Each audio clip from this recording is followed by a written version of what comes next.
علی بھائی میں آپ کو واقعہ سناتا ہوں کہ لاہور سے ایک فیملی آئی، میاں بیوی اور ان کا ایک بیٹا تھا، بڑے پڑھے لکھے لوگ تھے، سمجھدار تھے، ان کے ہسبینڈ اچھے لیول کے آفیسر رہے تھے. صحیح. تو مجھے پوچھتے ہیں کہ میں سمجھدار لگ رہا ہوں آپ کو؟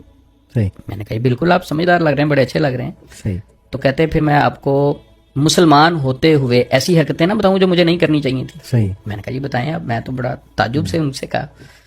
کہتے ہیں میری وائف کو کوئی پرابلم تھا جو خواتین کا خاص پرابلم ہوتا ہے، تو وہ چل رہا تھا. تو اتنا مسئلہ تھا کہ 2-3 منتھ مسلسل اسے فرق ہی نہیں پڑ رہا تھا، اور اس کو اتنی تکلیف ہوتی، بلیڈنگ کا ایشو تھا، اتنی تکلیف ہوتی کہ وہ بیچاری جس طرح بکرا ذبح کر دیا جائے اتنی تکلیف میں مبتلا تھی، دن بدن ویک ہوتی جا رہی ہے. بہرحال کہتے ہیں ہم نے ہاسپٹل میں اسے داخل کروایا، دم شام بھی کروائے.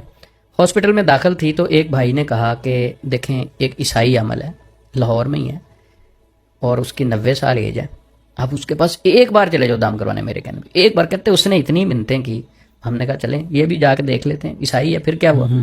کہتے ہیں ہم نے ڈاکٹر سے نا جھوٹ بولا. وہ ہسبینڈ اس کے کہتے ہیں کہ میری نا وائف ذرا ہاسپٹل میں رہ رہا کہ تنگ آ گئی، تو میں اس کو تھوڑا سا باہر گھما کے لے آؤں، ذرا ذہن فریش ہو جائے. کہتے جانا ہم نے دم کروانا تھا.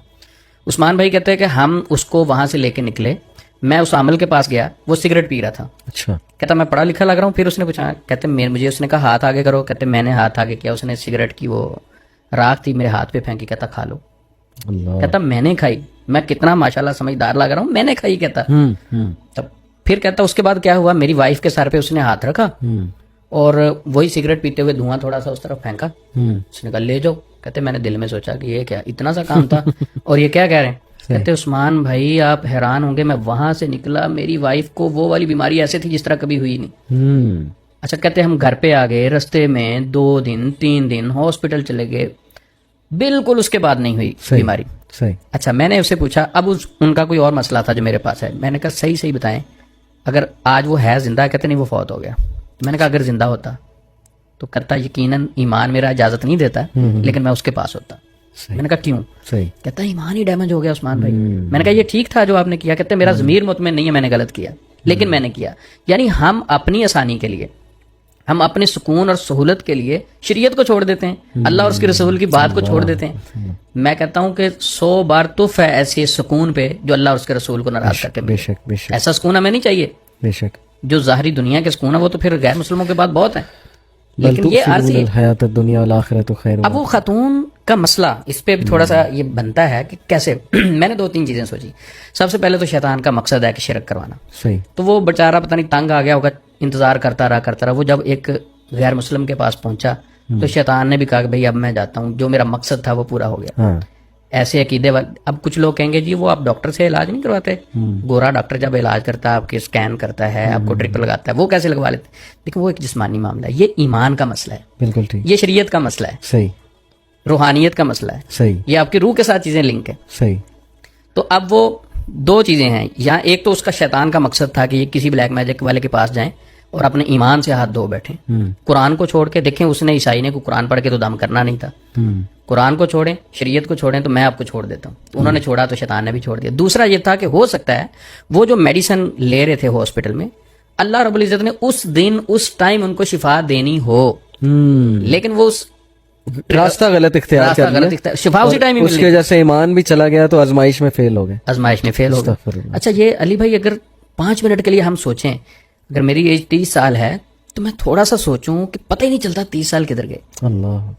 کسی کی 60 سال ہے، اس بزرگ سے پوچھیں وہ کہے گا 60 سال بھی ایسے گزر گئے. جب یہ عارضی سی زندگی ہے، اس عارضی سی زندگی کو گزارنے کے لیے ہم دنیا کے سکون مانگتے ہیں.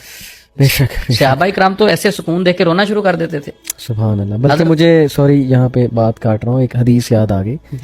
ایک حدیث کا مفہوم بیان کر رہا ہوں. میں نے وہ ایک عشق مشوقی پہ لیکچر دیا تھا، وہ حدیث میں نے بیان کی تھی کہ انسان کو نا ایک چیز پہنچنی ہوتی ہے لیکن وہ حرام راستوں سے اس کو جلدی لینے کی کوشش کرتا ہے. وہ چیز اسے حرام سے شاید مل تو جائے لیکن اس کی وجہ سے ایک تو اس کا ایمان جاتا ہے، اللہ سبحانہ و تعالیٰ سے تعلق بھی اس کا جو ہے وہ ختم ہو جاتا ہے. اور یہ وہ سیٹسفائی تو ہو جائے گا کہ چلو جی مجھے چیز تو مل گئی، لیکن جو آخرت میں اس کو جواب دینا پڑے گا وہ پھر اللہ معاف کرے. تو یہ وہی بات ہے جو ابھی آپ نے حضرت علی رضی اللہ عنہ والا وہ قول میں نے کہیں پڑھا تو نہیں ہے، سنا ہے، بڑا سننے میں آیا ہے کہ وہ انہوں نے ایک آدمی کو کہا کہ تم ذرا پہرا دو، زرا اس کے پاس رکھی، میں نماز پڑھ لوں. اب وہ نماز پڑھنے لگے, پیچھے سے زیرہ اس نے 2 درہم کی بیچی, بھاگ گیا. حضرت علی رضی اللہ تعالیٰ عنہ فرماتے ہیں کہ میں نے نیت کی تھی کہ جب میں نماز پڑھوں گا اسے 2 درہم دوں گا, ملنے سے 2 ہی تھے لیکن اس نے غلط راستے سے لیے. سبحان اللہ. تو جب ہم جلد بازی کرتے ہیں, شفا تو اللہ کے پاس ہے, ہر مسلمان کا ایمان ہے. جادو میں جادوگر کے پاس چلے جائیں تب بھی اللہ نے شفا دینی, قرآن سے علاج کروائیں تب بھی شفا اللہ نے دینی. شفا دونوں صورتوں جب شفا اس کے بعد ایمان کا امتحان چل رہا ہے, اللہ اکبر, آزمائش چل رہی, اس میں آپ فیل ہو رہے ہیں, فیل ہو گئے, سب کچھ گیا. تو اصل چیز ہے یہ جو لوگ اکثر چلے جاتے ہیں نا, تو ہمیں تو فائدہ ہوا, ان سے ریکویسٹ ہے کہ فائدہ تو مقصد ہے ہی نہیں, مقصد ہے آزمائش میں تم پاس ہو جو اس دنیا کے اندر آپ کو سکون ٹوٹلی نہیں مل سکتے. ہم سکون حاصل کرتے کرتے پٹڑی سے بھی اتر جاتے ہیں, اللہ اس کے رسول کو بھی ناراض کر لیتے ہیں, بعد میں ہم دلیلیں دیتے ہیں مجھے تو عیسائی سے فائدہ ہوا. دیکھیں کتنی زبردست بات آپ نے کی کہ جن کو اب اولاد نہیں ہو رہی, آزمائش ہے, اللہ تعالیٰ کے آگے جھک جاؤ, اور ہر چیز دنیا میں تو نہیں مل جائے گی, اللہ کو بہتر پتہ ہے, بس ٹھیک ہے ایکسیپٹ کر لو. لیکن یہ اس طرح لوگوں کے پاس آنا جانا اور پینک ہو جانا, انگزائٹی میں آ جانا, یہ بہت غلط بات ہے. اللہ ہدایت دے سب کو.